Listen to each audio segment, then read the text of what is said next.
अस्सलाम वालेकुम, मैं अशरफ महारवी मुखातिब हूँ। साहिवाल ट्रैफिक पुलिस ने गरीब ड्राइवर का चालान कर दिया और काफ़ी देर वो गिड़गिड़ाता रहा, वो गरीब मिन्नतें करता रहा कि सर प्लीज़ ऐसा ना करें, मेरे हालात सही नहीं हैं सर प्लीज़। लेकिन वो एक ही ना माना। मजबूर होकर उस शख्स ने अपनी फ़ैमिली से रब्ता किया कि यार आपके किसी के पास अगर कोई 2000 रुपये हों तो यार मुझे पहुंचा दो। उन्होंने कहा यार घर में तो पैसे हैं ही नहीं। वो शख्स बेचारा किसी के भी पास गया, वहाँ किसी मार्केट के अंदर आसपास जो भी ताल्लुक़ होगा उसने 2000 का अरेंज किया। जैसे 2000 का अरेंज हुआ तो वो अफसरान बाला के पास पहुँचा और उन्हें थमा दिया कि सर ये ले पैसे। साथ ही उसे ये कहने लगा, झोली उठाकर कहते हैं कि ये आप अपने बच्चों के कफन के लिए मुझसे आप वसूल कर रहे हैं, ये ले मैं अपने सर के ऊपर से बार कर मैं तुम्हारे बच्चों के कफन के लिए मैं तुम्हें दे रहा हूँ, ले लो। उसने कहा तुम्हें ज़रा भी एहसास ना हुआ कि मैं गरीब इंसान हूँ, तुम्हें पता है कि मेरे घर के हालात क्या हैं। साथ वाले कांस्टेबल ने कोई बात रोकी, कोई बात की, उससे मुखातिब हुआ तो वो शख्स गरीब कह रहा है, वो कहता है कि छोड़ें आप। उसने कहा आपको पता है कि हमारे अंदर के हालात क्या हैं, हम किन हालात से गुज़र रहे हैं।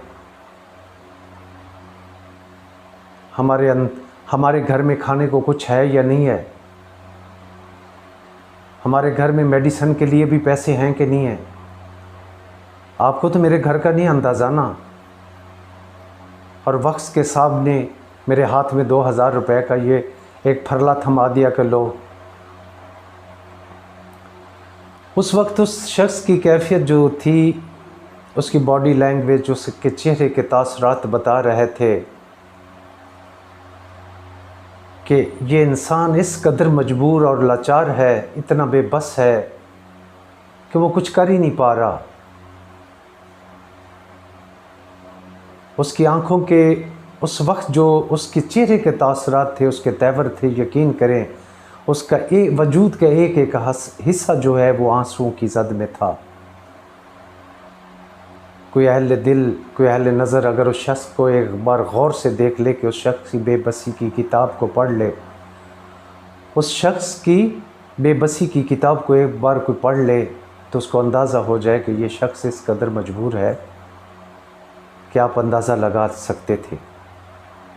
लेकिन वो शख्स कितना बेहिस था, अपने इख्तियारात का नाजायज़ इस्तेमाल करते हुए एक मजबूर इंसान की मुश्किलात में मज़ीद इजाफ़ा कर दिया। लेकिन ऐसे लोग जो करते हैं, जो गरीब मजबूर लोगों को परेशान करते हैं, वो कभी ख़ुद भी सुख की नींद नहीं सोते, उनके बच्चे अच्छी परवरिश नहीं पाते। हराम का पैसा कभी भी किसी की अच्छी परवरिश नहीं करता। वो कभी भी कोई उलमा हजरात, कोई आलिम दीन, कोई दानिशमंद नहीं बनते। और ज़िल्लत और रुसवाई का सामना उन्हें भी करना पड़ता है, चाहे वो ज़िंदगी के किसी भी हिस्से में हो। लेकिन ख़ास तौर पे मुझे कम से कम, मैं इंसानियत का दर्द रखने वाला इंसान हूँ, मैं ख़ुद इन हालात से गुज़रा हुआ इंसान हूँ और मैं हालात से गुज़र रहा हूँ। मुझे पता है उस शख्स की कैफियत का कि वो उसके हालात, उस इंसान के क्या हालात हो सकते हैं, वो किन मजबूरियों से गुज़र रहा है, वो हालात की कैसी जंग लड़ रहा होगा वो शख्स से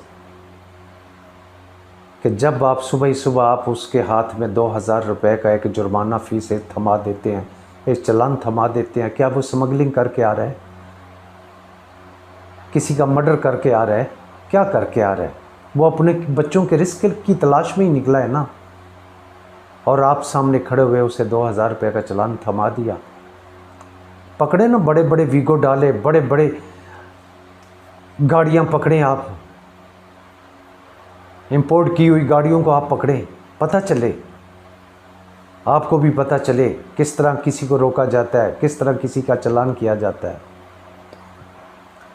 मुझे इंतहाई अफसोस के साथ कहना पड़ा, इस मुल्क का हर गरीब इंसान, जब से पाकिस्तान बना है 75-76 साल हो गए हैं, तो इस मुल्क की गरीब अवाम की तकदीर में जुल्म व सितम के सिवा कुछ नहीं।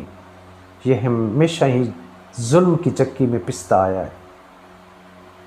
खुदा के लिए मैं अफसरान बाला से गुजारिश करूँगा, ऐसे लोगों को ज़रा कंट्रोल में रखें कि गरीबों की ज़िंदगियों में उनकी मुश्किलात में मज़ीद इजाफे न पैदा करें।